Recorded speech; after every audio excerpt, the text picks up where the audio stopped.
Hey everyone, in today's video, we're going to be looking at how to create a guild in Discord in 2025.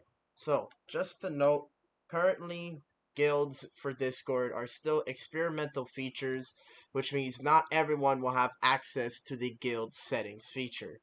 To check, go to one of your servers and head over to the server settings and then scroll down to see if you can find guild settings. If you do not see it, then that means that your server does not have access to the guild features. If you want to go over and learn more about the guild features, you can go to Discord's support website and check their guild's FAQ.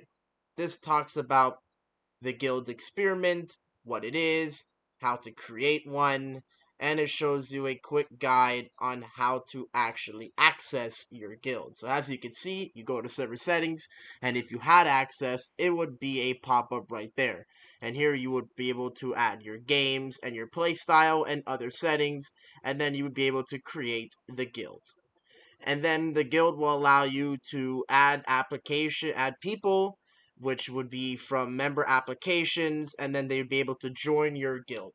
So, as I said earlier, you can see that it was updated recently, that the guilds are still experimental, and that not everyone currently has it. So, if you do have it, you'll be able to create the guild in the server settings. Thanks so much for watching, guys. If this video helped you out, please make sure to like and subscribe and stay tuned for more videos like these. Bye-bye.